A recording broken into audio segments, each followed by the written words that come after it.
Morning, everyone.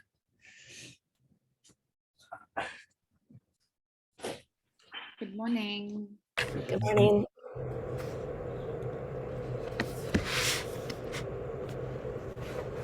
How's everybody? Fantastic. It's Wonderful. good. Can't believe we're at the end. I know. Yeah. For something that we started a year ago, it's almost a year ago. It's great. I purposely have never chosen either book to rush it because just let it take its time instead of just pushing through the information. So it's coming to kind of a natural end, which is nice. The last few pages are great, so I can't wait to read them and talk about the topics to discuss. So we'll jump right in.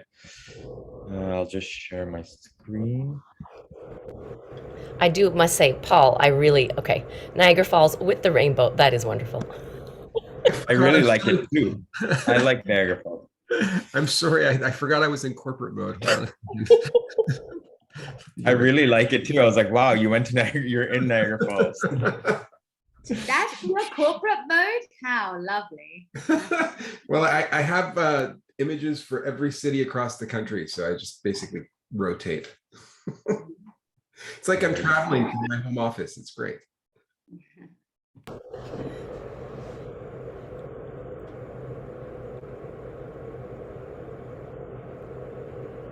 All right. As we always do, we will give thanks to start the session. And as usual, always an opportunity for us to maximize our potential.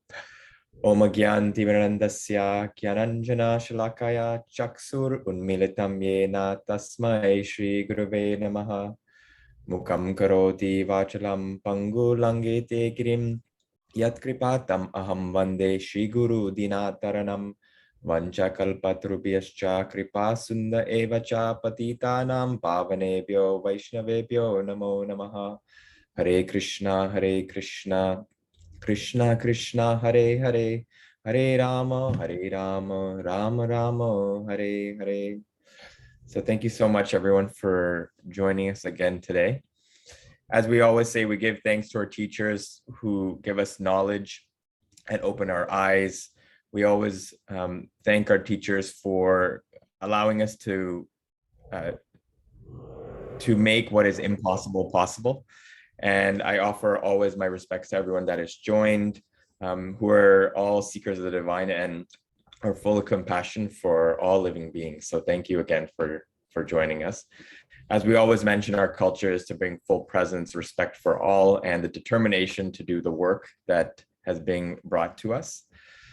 I always like to remember these two things.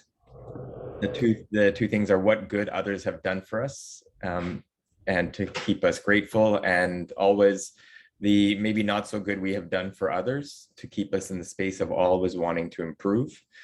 And the two things we should try to as best let go of are the bad others have done to us and the good we have done for others as well. So thank you again. As you recall, we're in the last section of this chapter, which is writing your story with love and compassion. We've been doing a lot of, as we remember just quickly, small love versus sacred love has been a real theme of this chapter. And I feel like whenever we look at this slide, it's just a good, reminder for where sometimes we can be and where we want to go in our life just as a whole. We have discussed the definition of what a sankalpa is and how to go about, unearthing our own sankalpa. That is not something that we have to rush. It will, be given to us by grace, and we just have to try our best and open ourselves up to it. We talked about these amazing qualities of sankalpa, that because it's a gift and it really has, it's something that's there for our inner journey, or the soul's journey. So it really has this, gives us this infallible resolve when we've come across it. And we talked about the steps in the sankalpa, the receiving, articulating, creating that resolve, and then always reflecting and remembering it. I always like to remind ourselves of this slide and how we're discovering our Sankalpa. It's really this combination of wisdom texts, being around people who are spiritually minded, having mentors and teachers, and then also that inner guide that's there for all of us, the inner soul that's talking to us to kind of take in all three components. And then last session, we really got into talking a little bit more. There was a strong emphasis on this quality of humility. And that's one of the reasons why we have the mantra at the beginning of the session, every session. And we talk about how we can practically go about it, because it's such a, you know, as he said, it's the food of love, right? Is attentive, loving, humble service. So that's really where, you know, if we don't have, you know, kind of a specific what for ourselves in terms of our Sankalpa, this is really a great place to start, because Simon, he reveals Arjuna's Sankalpa, which is living a life of loving service. And at that time, in, you know, for the purpose of the context, it's to take part in this battle that is about to begin. So if you remember from last week, I wanted just to reference one section. It was page 333 at the bottom there. There's such a powerful verse that I decided to kind of like bring it out and read the whole thing, because it has so much valuable information in it. Is if you see here, it's the subscript of 54. And this section is answering Arjuna's question on what is knowledge. And Krishna says, in reply, Krishna gives Arjuna an incredibly beautiful list of divine qualities. And so now he gives you some, and Krishna declares this as knowledge, but I wanted everyone to read the entire section. So, I see one spelling mistake. Okay. So this is the section from the Gita. If anyone ever wants to reference it, it's the chapter 13th, 8 to 12 verse. It's all one verse. Humility, modesty, non-violence, forgiveness, truthfulness, service to the teacher, cleanliness, steadiness, self-control, freedom from sensual desires, absence of false ego, awareness of pain and sorrow of birth, death, old age, and disease, detachment from the comforts of family and home, even-minded amid pleasant and unpleasant events, unwavering devotion to my service, attraction to secluded places, aversion to the crowd, dedication to self-realization, and pursuit of truth. These are said to make up knowledge. Whatever is contrary to these is ignorance. So this is a really, I'm just gonna, I meant to enlarge my screen. This is a really powerful verse. And I was just looking back at the pages we had read, but there's such a fantastic list of qualities to, you know, to reflect on. It gives us food for thought for weeks and months and years to come. But I really wanted everyone to be able to capture the rest of this verse. So I just put it all here. And that's really the start of, I mean, it's used maybe slightly different words, but again, they're all capturing the same verse. So I wanted for us just to take a moment to just reflect on that. Does anyone have any thoughts or comments on this section? And Simon also, you know, at the bottom of 333, he says, all else is the absence of knowledge, right? So again, the emphasis on knowledge is, if it doesn't create, you know, if it doesn't elevate us, or if it doesn't create transformation, then that also is the absence of knowledge, Simon goes on to say. So I think it's really nice to, when I look at these qualities, they're all there for us to be able to act on. And so, yeah, I just wanted for everyone to take a look through these and remember them.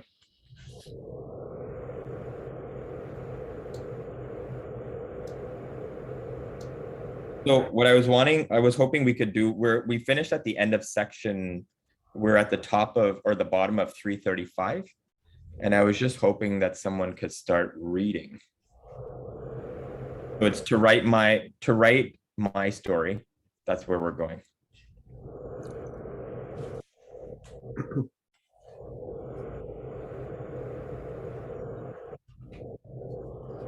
I can start. Please. To write my story out of love and compassion, I would need to understand not only what feeds love, but also what harms love. While there are so many things that obstruct love, they have one thing in common. They're all expressions of disrespect.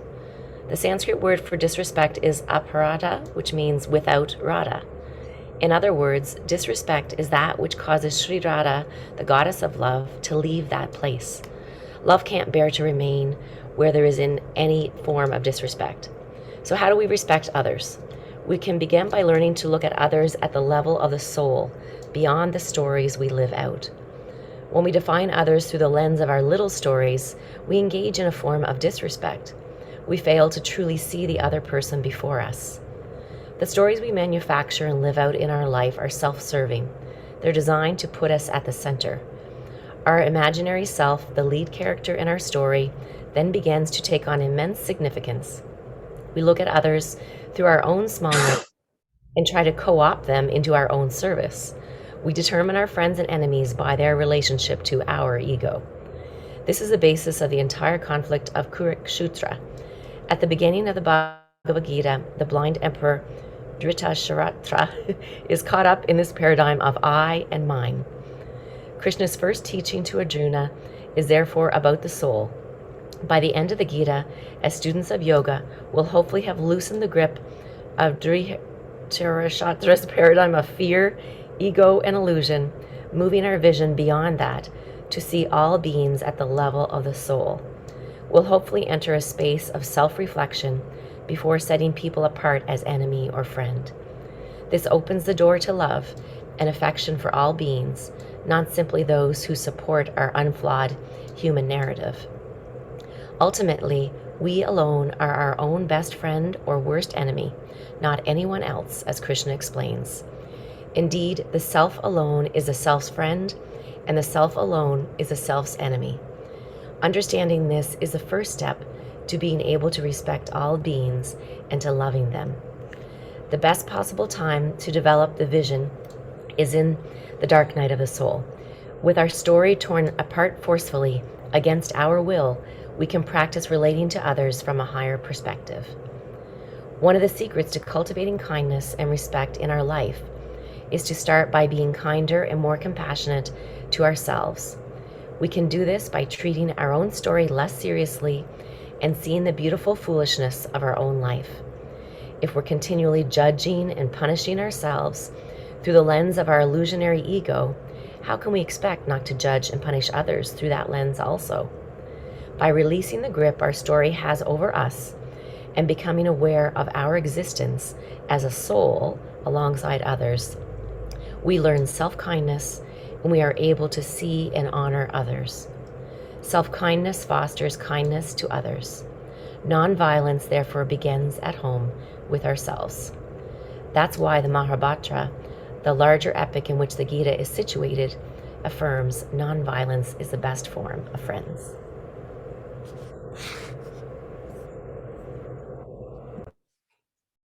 Anyone have any thoughts or comments to share?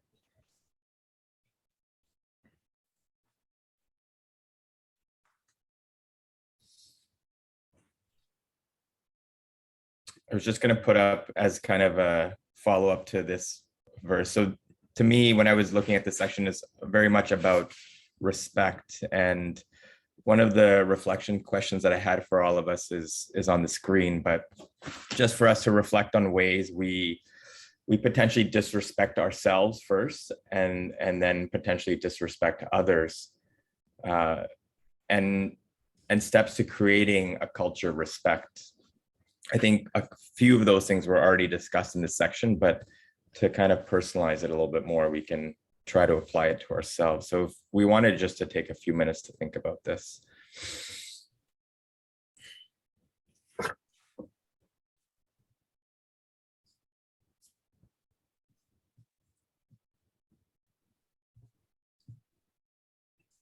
Did anyone have anything they wanted to start by sharing from the reflection question?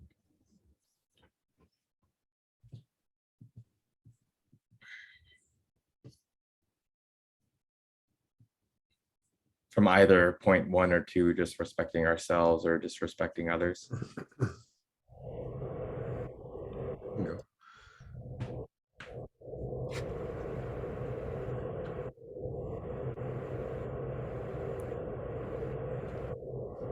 Feel free, Paul, go ahead.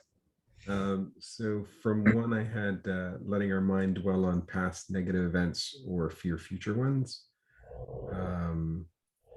Thoughts that are harsher than words we might utter verbally, and unrealistic expectations.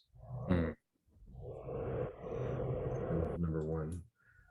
Did you want to hear number 2 as well, or no? Sure, I mean, does anyone else want to share with that? So Paul, I also put for myself, not always being realistic as well.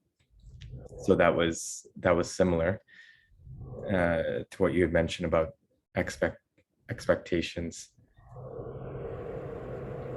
And I think there's always a balance between the concrete, realistic self. And for me, like, at least I see the unrealistic side as the dreamer side of me. So it's something that I saw for myself. The other thing that I also saw for myself is there can be many times not holding commitments that I've made to myself as a form of sometimes disrespect that I have to myself. So that was something that I added for myself on that section. Did anyone have anything else that they wanted to share? If it's too personal, and that's completely fine. Just giving people the opportunity to share. I can share. I'm not sure. Oh, Tiffany, why don't Tiffany start, and then Avni, you can go. So for me, it was more, I disrespect myself when I don't appreciate my gifts. My own wisdom and my own strength, like looking out, like constantly wanting to look outside myself and not acknowledge that I am enough as I am, and that I have the tools that I need. So when I don't look at that as I am, it's my disrespect to me and disrespect to my soul's gifts. Yeah, that one's really powerful. I think it's a culture that's really it's really pervasive in how society is set up today, to always kind of create that sense of not enough. So I can really resonate with that one too.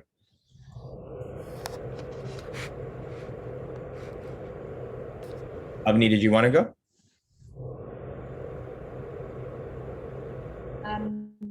So mine is more about falls in the category of self-sabotage, where I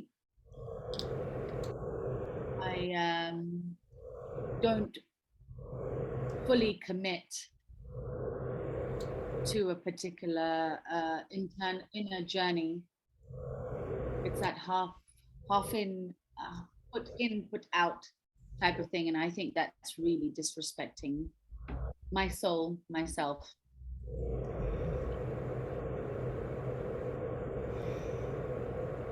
Thank you. I'm sure at some point in all our journeys, if we're not feeling it, we felt it.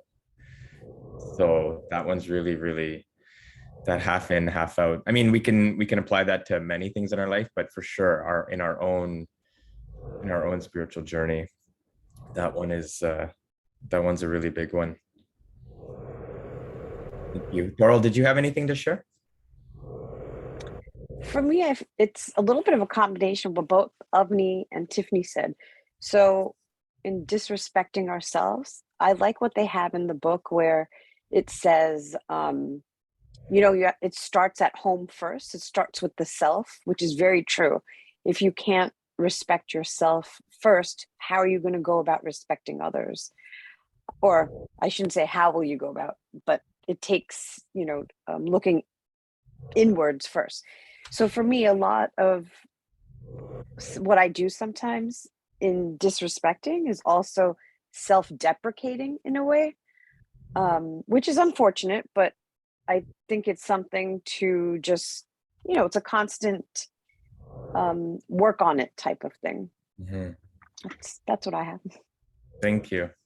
No, really, that's really powerful. And so you were referring to, were you referring to the when you were saying in the book, the first step is like when the self alone is a self friend and the self alone is the self's enemy. Was that the quote you were referring to? Well, hold on. Let's see if I can find. Sorry, just give me a second. Here Sure. we go. It's in the last paragraph how he says, Okay. by releasing the grip our story has over us and becoming aware of our existence as a soul alongside all others, we learn self-kindness. So sort of like teaching yourself self-kindness. It just, it takes time. It's a work in progress type of thing. Yeah. Yeah, because most of the, many of the times, because we're acting from the space of the ego, then it's counter sometimes to self-kindness. Yeah, I can definitely relate to that. I wanted to point out that line there, the subscript for 59, where it says, Krishna explains, indeed, the self alone is the self's friend and the self alone is the self's enemy. Understanding this is a first step being to respect all. I was looking up that verse. So in the Bhagavad Gita, that is 6.5. And another way to understand it from this book, that one is actually about our mind. And that one is, let your mind elevate you, not degrade you. Your mind can be either your friend as well as your enemy. And so I thought that was when they refer to the self, it's referring to, in fact, our mind, being the self's friend or the self's enemy. And so much of our struggle day to day is that dealing with our mind. So that's 6.5. Did anyone want to share this on the second part, the disrespect to others? Paul, did you want to start? So not starting from or understanding their story, I think is one. Trying to control rather than influence external events, and believing we are the center of the universe and our requests or needs are theirs as well.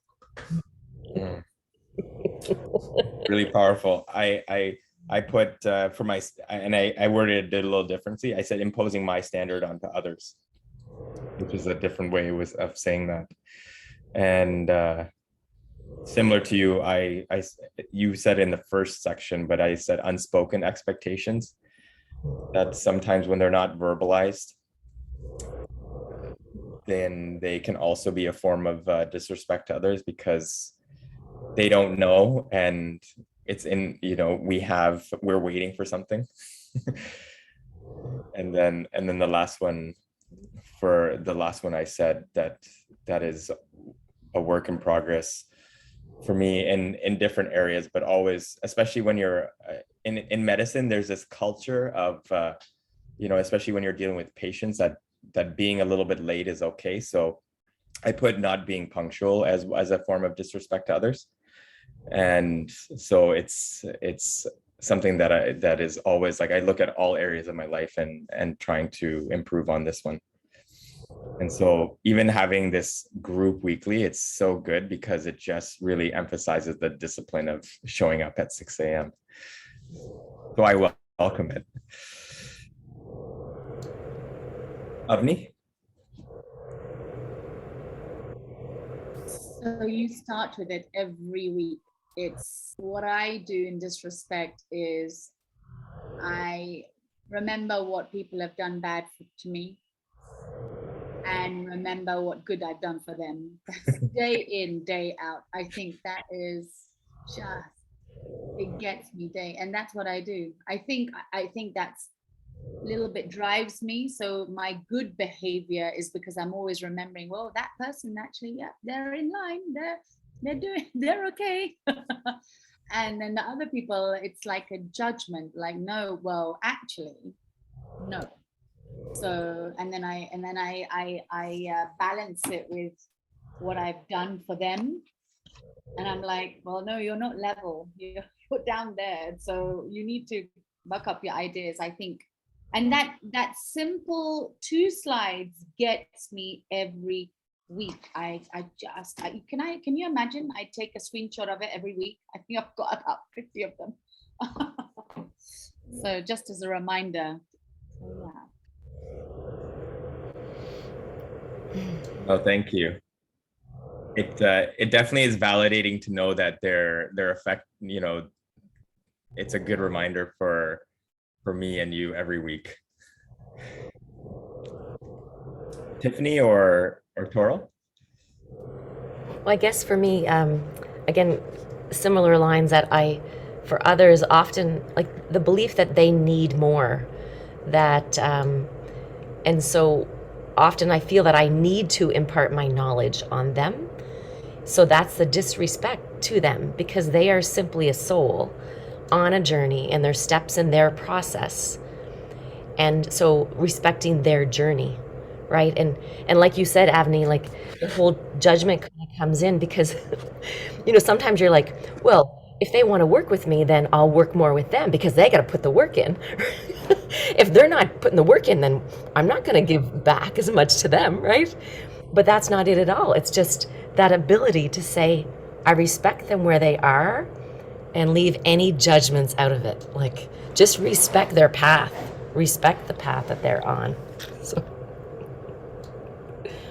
and to cultivate it, I just have is that to, again, the best way to cultivate respect, I guess it's that, cultivate me. So appreciate myself, fill my own cup, act in loving service, you know, that whole sacred love from one soul to the other. Like, just keep thinking that in my mind.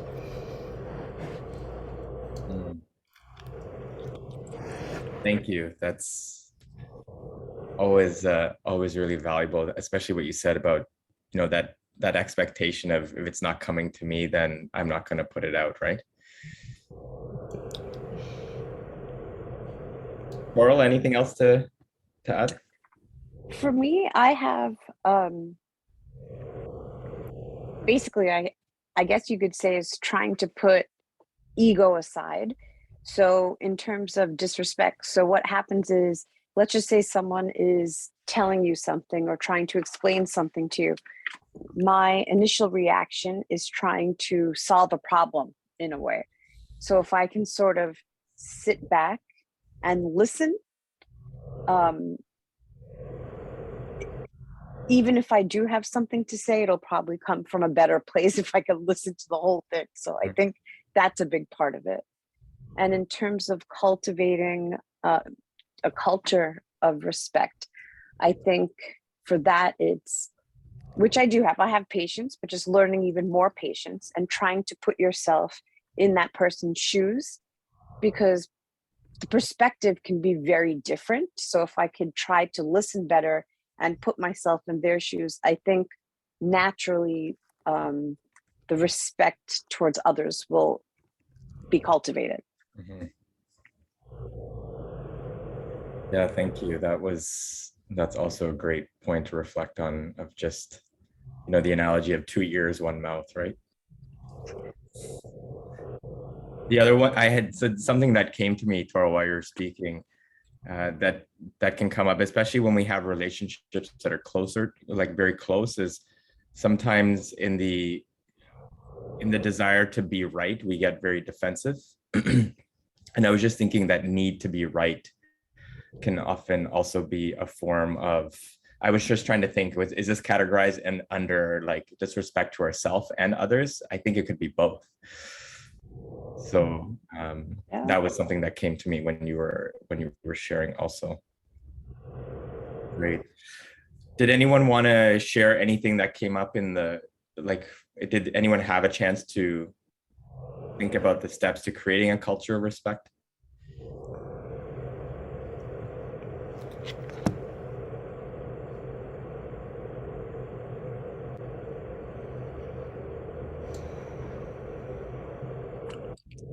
I cheat.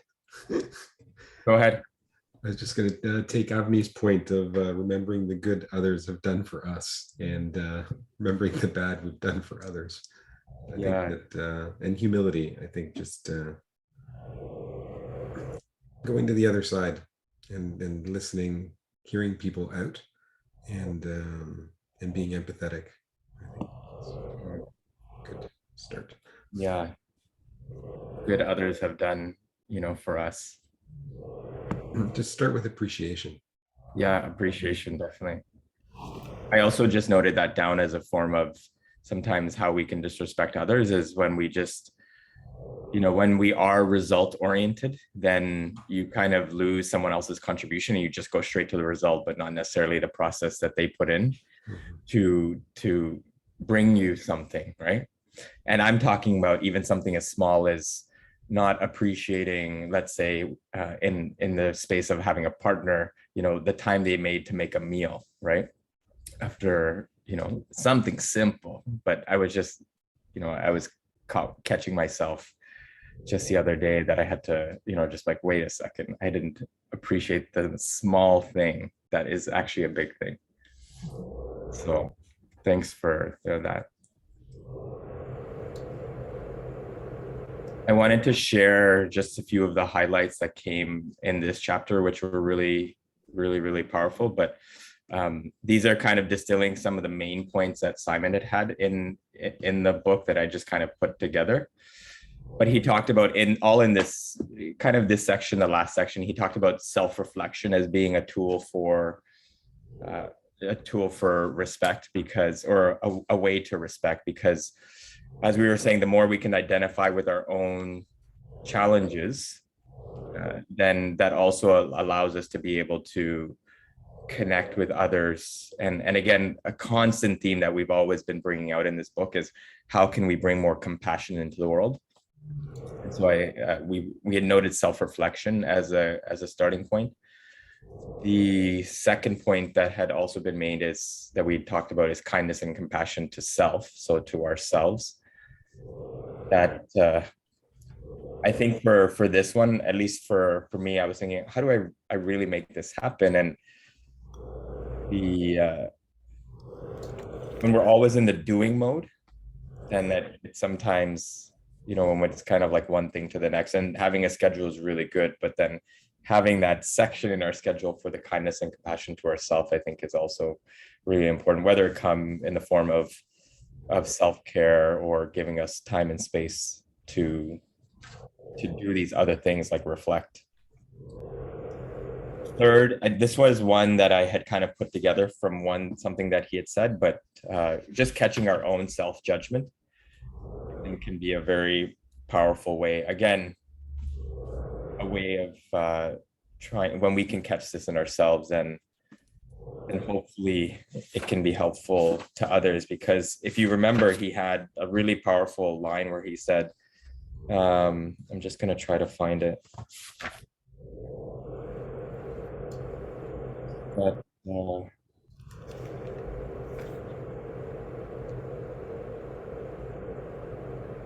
it was along the lines of basically, if we're continually judging and punishing ourselves through the lens of our illusory ego, how can we expect not to judge and punish others through the lens also? I thought that was a really powerful point that kind of led to this. And then the last thing that, again, has continuously, this goes back to Book of Dharma, but there were 6 ways of living a life that's not serving ourselves, and one of them was being overly attached to our own stories. And so just even creating that space, the whole ability to identify with ourselves as a soul is going to be this process of letting go, letting the grip of our own stories to go from at least like a chokehold to like maybe having your hands wrapped around your neck. So that grip sometimes can be very strong. But did anyone else have anything else? So I know Paul had talked about listening, appreciating. Those are all really great. Anyone else wanted to add to this? Again, these are just from the book specifically, but in their own reflection.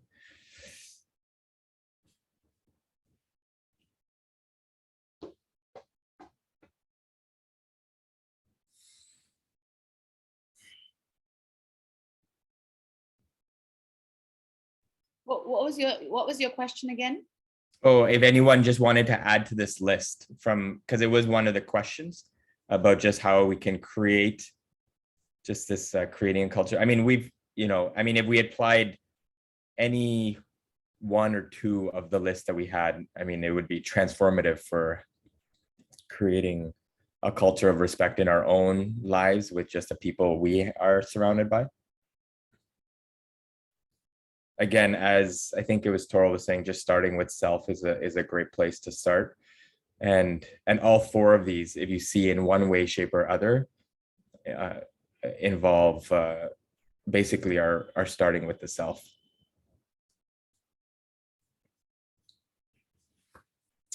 All right. Sounds like everyone was happy with this as a starting point. And this is why, we also start each session with some type of just grounding and meditation, of a guided meditation with mantra, is because a meditation practice in general can help us separate. If we should always try to see our, like the Bhagavad Gita is always telling us that we should try to see our mind is separate from our being. And so many times the mind and our being they are connected, but trying to really see the mind as something separate than ourselves, that is really important, because otherwise it's really hard to step into that observation mode. And all these practices of mantra, meditation, they're all there to, I think, to facilitate the ongoing self-work that we're doing. Really, really powerful, in fact. Do you find that sometimes we're just, we make it so hard for ourselves because we think we need to do so much, right? And if, like you said, if we just, meditation teaches us just to be aware and to observe and to allow, and life could be much simpler for all of us. Mm-hmm. But it's our thoughts and our thinking and this caught up in that story. And yeah, Satchidananda Swami, his teacher, he always had this very famous quote that, spirituality, it's simple but not easy. And it really, I think speaks to the point that you just mentioned, Tiffany, that it is really simple, but implementation is not easy, right? Because again, of what's in between here. And just the way sometimes our life, the direction it goes in, the things that pull us and then continue to pull us, and then you get small degrees of shifting, and then all of a sudden you're in a place where, like, how did I get here, right? But it's just so ever slow sometimes. but you think when you're in, like, again, when I was at the monastery, it was just like life was just so simple. Like, it became simple after day 4, but then it was beautiful. But then we can't all live again in the monastery on the hilltop. It's the implementation. Yeah. But that's why this book, the Bhagavad Gita, is such a practical book, because his we're all on our own respective battlefield. I love that analogy of our life being also a form of a battlefield. That are we waking up every day and really trying to equip ourselves to go out, and face some type of battle that's coming. If it's not outward, then it's inward, right? Meaning coming from our own mind. So it should create some urgency to fortify. Avani, please. There's two things I wanted to say. The first is, for me, which really helps, is, as we said, to stay in amber, to not go into reaction, and exactly what it says, to reflect. But it's more than reflect, it's to pause.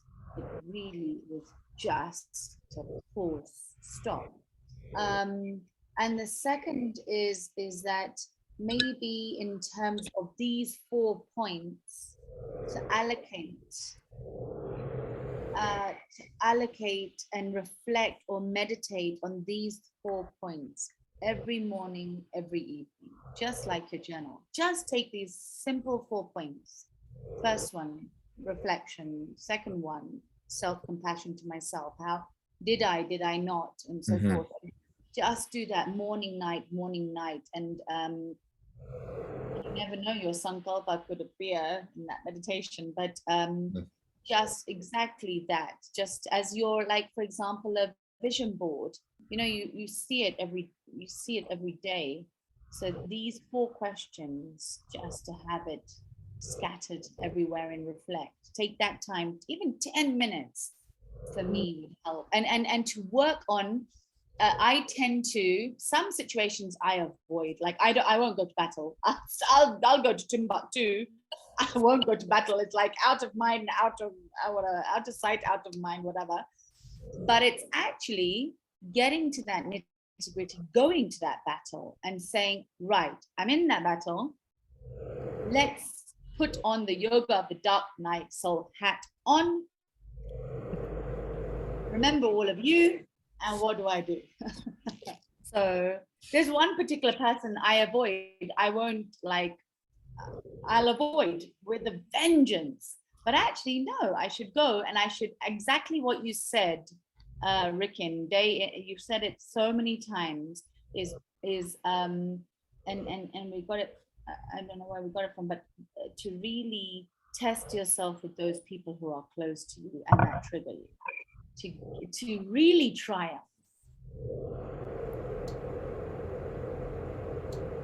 Yeah, I mentioned it in the context of, you know, we really want to measure our self-evolution. It's seeing how the relationships are with those that are closest to us.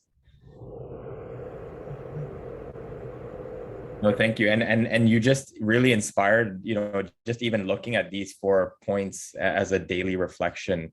I was just thinking that, you know, if we could take a picture of this slide, put it in the group, and really, you know, have it for others to consider as a daily meditation, for just looking at how these, you know, whether it be at the beginning or particularly probably at the end of the day, I think it could serve as a grounds for just a small self-reflection on our day. I think at the beginning, it sets your intention of how you want that, how you want the day to go. And then at the end, it's how did it and how do I want the next day to go? So it's setting intention is so powerful. Like today, exactly what you all do. Probably I don't do it as much, but just to set that intention, because even if you achieve 80% of your intention, that's amazing. That's amazing, because if you didn't set the intention, you're not even doing that much. Yeah. No, it's great. So I wanted to also hone in on one of these before we read the last section. This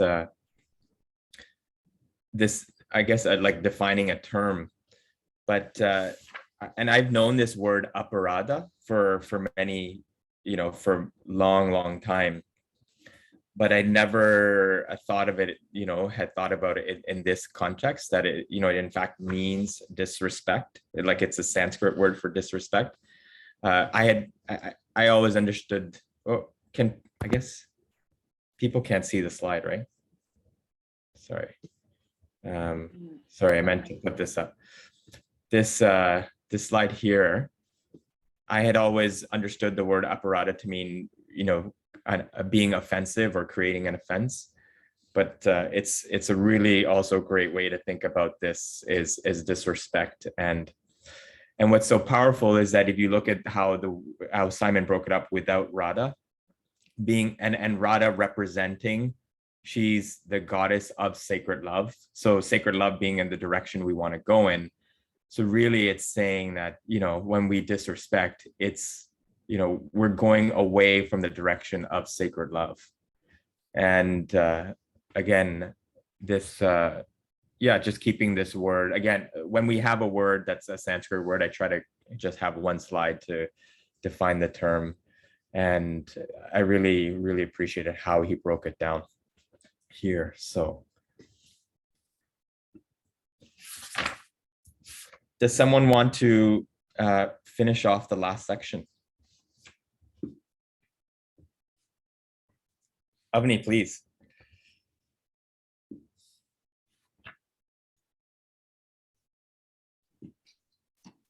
What is Krishna's most closely guarded secret? Is that where I'm starting from? Yep. What is his sankalpa? I was so eager to know, and it took me many years to discover. Every autumn, the monks from the monastery with whom I had lived for nearly 10 years go on a barefoot pilgrimage throughout Braj. And while in India, I always join them. Braj, the sacred land of Krishna, encompasses 48 forests with countless lakes and small ponds. I'm always drawn to its many secret places, such as the lake of sacred tears, the forest of loving desire, and the pond of goddess of love. Like many regions of India, Braj has in recent years suffered deforestation and overdevelopment, but it remains a timeless place of pilgrimage. A sacred land, Braj is compared to a lotus flower situated above the turbulent waters of the phenomenal world. For the spiritual aspirants and the mystic, Braj represents a doorway to the highest level of transcendence, a land composed of sacred love. In one ancient text, it said that the trees in Braj are wish-fulfilling trees, and the land is made of wish-fulfilling gems. The water is nectar, all speech is song, all movement is dance, and the flute is the dearest friend. That Braj is the goal of the pilgrims wandering. We can enter this enchanted land with the help of a sadhu or a spiritual guide, and with a mood of loving service. It was Kartika, the month of Sri Radha, the goddess of sacred love. We made our way to the Sri Radha Kunda, her divine pond. The waters of this pond are said to be non-different from Sri Radha herself. One who bathes in them with an open heart develops unconditional love. Sri Radha is the supreme goddess. She is Krishna's internal paramour, and he is completely controlled by her selfless love. The highest love is found in her. All of Krishna's powers, all his happiness, all his handsomeness and sweetness, all his expertise and other virtues are under the dominion of Sri Radha. Therefore, in my lineage, we worship Sri Radha above Krishna. Our life is dedicated to her. Krishna is the root of all happiness, yet he continues to exist only because of Sri Radha's beauty and excellences. Overcome by her grace and his love for her, he dances in madness and declares with pride that it is she who teaches him to dance. Within their forest, whatever meets with Sri Radha and Krishna's changes its nature. Fire becomes cold, and fresh water feels hot. Transfixed by their beauty, animate being appear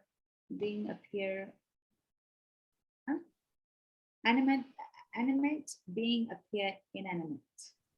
The splendor of Sri Radha and Krishna puts brilliant objects in the shadow, while non-luminous articles become radiant.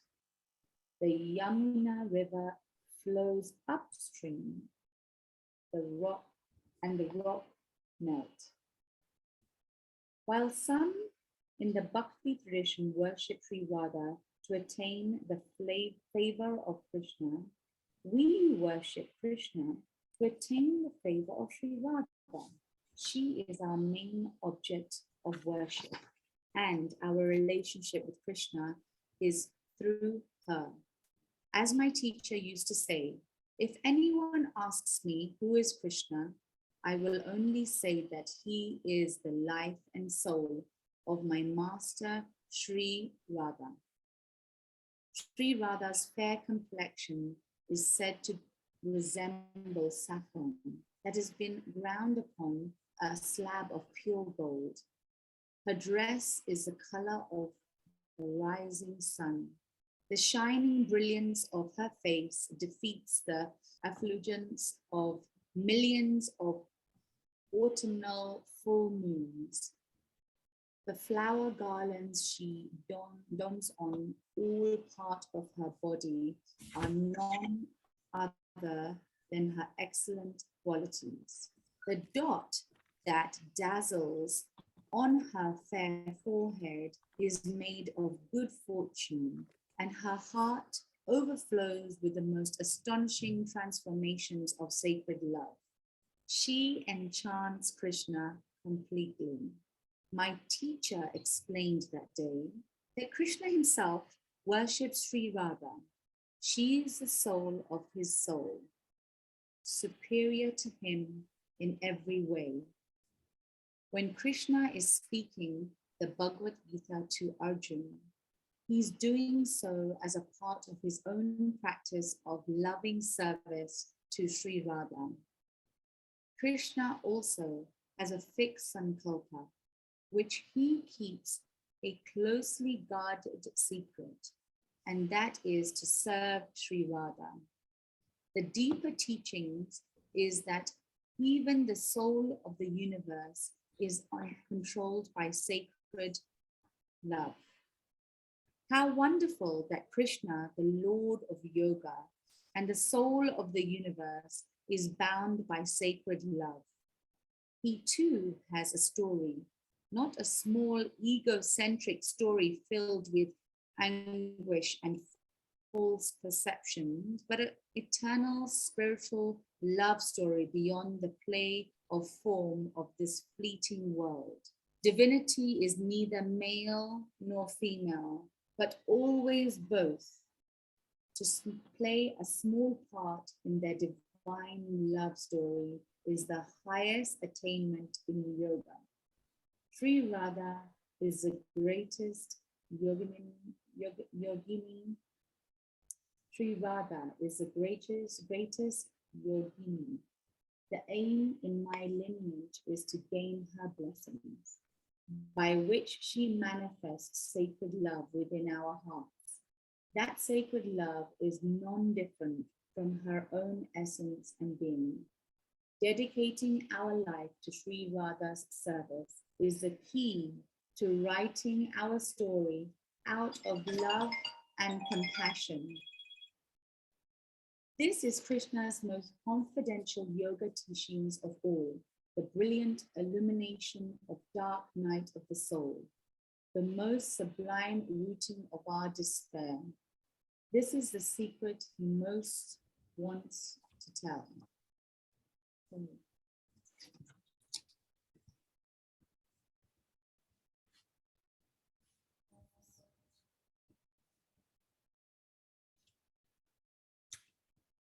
And just to, if everyone, this is a picture, there's such a vivid description of Sri Radha as a person. And this is one picture that depicts what she looks like, her qualities.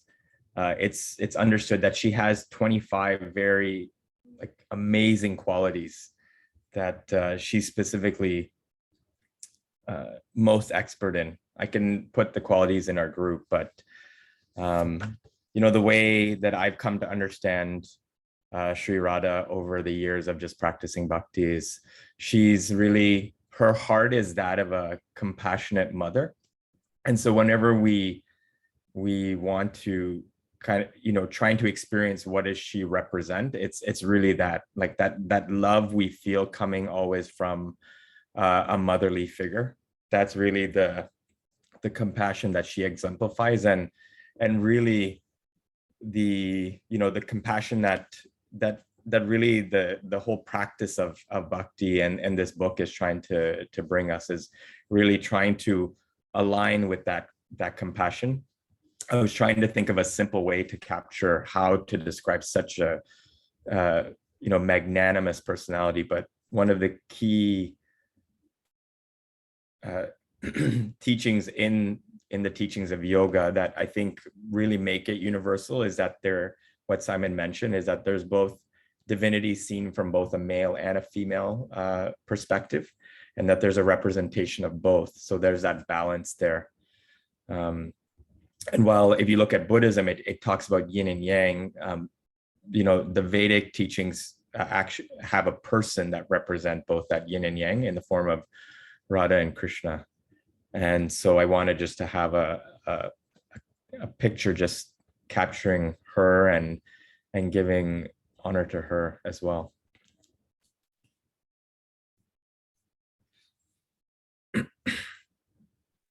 That just reading that, it's I'm sorry if I didn't read it properly, but it's so funny because at points you think, yeah, I've got it, I understand it, and then it takes you out again. You go, no, I've just missed, oh God, I don't understand it, I'm on the surface again. Then I go back in again, I go, yes, I got it. Like there was a point whereby, and I don't want to expose anything, but the fact that he says when Krishna is speaking the Bhagavad Gita to Arjuna, he's doing so as a part of his own practice of loving service to Sri Radha.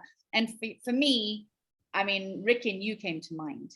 I mean, the fact that you unconditionally turn up 6 a.m. every was it Thursday, and I know that you not only do this, you do it in many circles. For me, that revealed a little bit of your sankalpa, which I don't want to expose, but it's just that I don't know what, but it just brings that to mind, that it's just amazing. It's just and the fact that that Radha really isn't a person, like they depicted as a person, because the human beings that exist right now would not be able to even align or understand it if we don't get it in a human being form. But actually, Sri Radha is not a person. It's that sacred love depicted as a person. Is that right or not right? Yeah. So, but in order for the masses to understand, they've related it in what we are able to relate. But actually, it's just so much more than that. Is that right? Mm-hmm.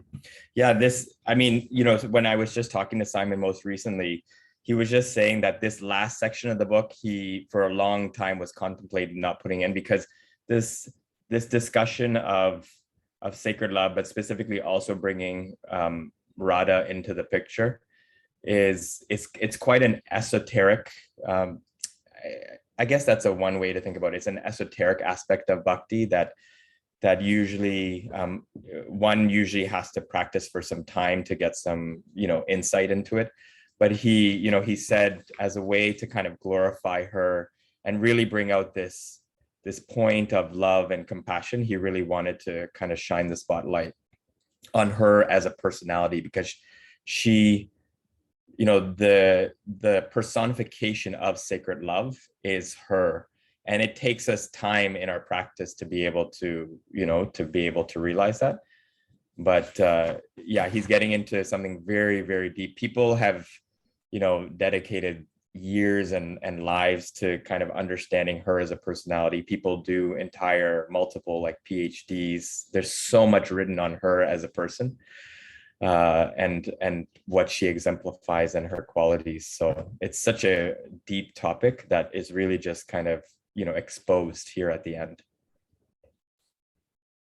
It's kind of, if you take like where the Bhagavad Gita ends on, like Krishna ends the Bhagavad Gita on this, just abandon all varieties of religion and surrender in loving service. That's kind of the conclusion of the Bhagavad Gita. Understanding who Radha is kind of the start of where the Bhagavad Gita ends, and that's how he's kind of done it. So, but no, I mean, does anyone else have any? I mean, and Avni, thank you for just the encouragement. I always think about how much I've been given, and so really, this is always an expression of gratitude for the many people that have contributed to my life and what I've gained. So I always feel that whatever we can share should be, an overflow of what we're trying to, what we're experiencing. So no, thank you. And on that note, I was just with Paul, he was really generous, and he came to visit me at the hospital because I've had a really busy schedule. And I was wanting to share, I shared with him our next book, and I wanted to show everybody that this will be the next book we come into. It's a book that I had given to Stacy when we were on our retreat.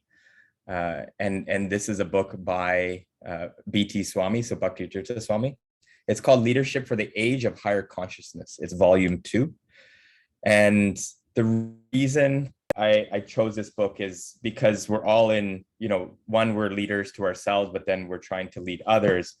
This really builds nicely on what has been laid down in the Bhagavad Gita, because it's really powerful. So the wisdom texts of yoga also talk about principles by which the kings of the past ruled. And so this book goes into all the principles by which the ancient kings ruled by. And they're all principles that we can use in our day-to-day life. It's a really powerful book. I've read it for the first time many years ago. But the really blockbuster part of going through this book is that I, and this is totally by grace, that I was able to ask Ed to lead us through this book, and he's going to be the one facilitating this book club. Yeah, so that's really the gift. So I will be, also a participant and helping him just as with logistics. If there's by chance, a time where he can't make it, then I would be his sub in. But we have the good fortune of having Ed with us for our next book club. That's amazing. That's so amazing. Thank you. And he's really, so I mean, on multiple fronts, he's such a great person for this, because one, he works day to day in the leadership space. He trains leaders as his job. And the second reason is that because he's a student of Bhakti-Tirtha Swami, he really not only understands the contents of the book, but the author himself. So I really feel that, because Bhakti-Tirtha Swami has passed away, now it's 17 years ago, that he's such a, it's the closest thing we can have to the author, definitely. So I'm also very excited, and it was a thought that came to mind, and I thought, okay, I'm going to try and see if it can work. And he was really receptive, and he really, really appreciates the group, and that's why he's doing it. So are we actually going to start next week, Rikin? Are we going to take? No, so we're going to take, the way we'll start is the first day, and we're going to still figure out the continuous day, but the first day for the session will be August 5th. It's a Friday, so I know that's usually a little bit different.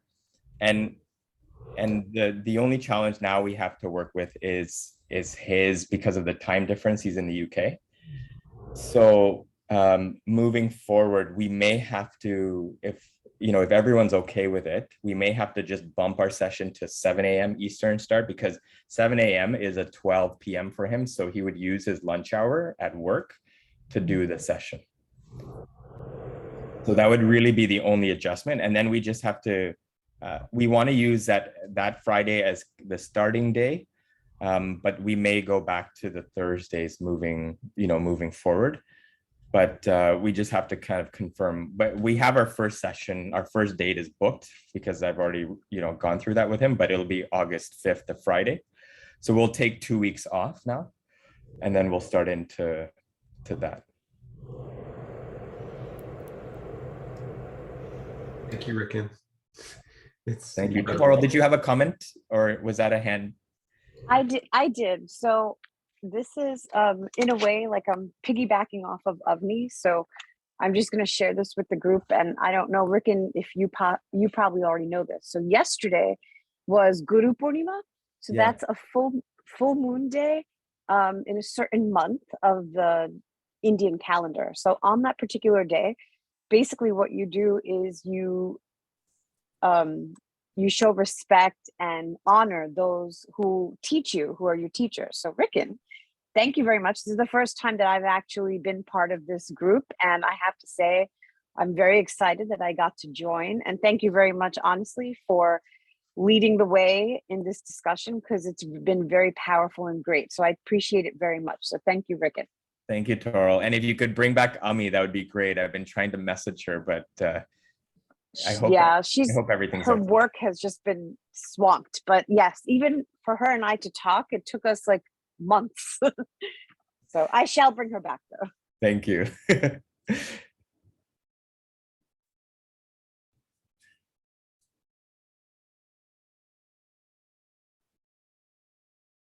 So this ends today's session. And again, really just appreciating everyone's commitment for the last, it's been 11 months for this book. I definitely think it was worth taking it slower because there's so much to digest. Even when I get ready for this, I read it a couple times and I thought, wow, I didn't even see that the first time.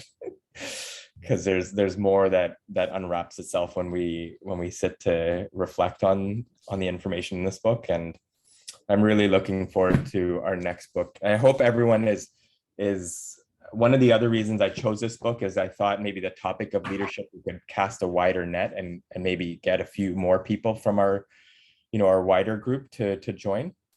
So I'm hoping the topic might appeal to many who are probably can all identify with being in a leadership position with whatever respectively they're doing. But Ed will say, you'll hear this many times, that anything you see in all the leadership books, pretty much the root of it all comes from these ancient principles in this book. So it's there's a lot of, and again, it'll all build on just working on ourselves. So that's kind of really still the key, the root of all the leadership that we're able to carry out is still that self-work, which I think has been the theme of all the last two book clubs. Rick, and I know that I can feel myself changing and evolving as a result of all of the effort that you're putting into these weekly book club things that we're doing. And I have no words. I can't even appreciation to you with sufficient grace. I appreciate everything that you're doing, and really I can feel myself changing in really, really good ways. And I just thank you for being you. Yeah, thank you. Thank you so much, Rick. And this is just wonderful. This whole thing, this is transforming my life, and all of you are part of it. Thank you. No, great. Yeah, we definitely, we want to talk about hopefully a retreat in the future as well. So I'm trying to work on kind of dates, but we're looking for maybe end of Jan or beginning of February, and we're hoping to see if we can pull off doing it in India. Good. Is there any reason why we're starting with volume 1 and volume 2 and not volume 1? Yeah, so volume 1 and 2. Oh, guys, but Sir, thank you so much. I'll see you in 2 weeks' time.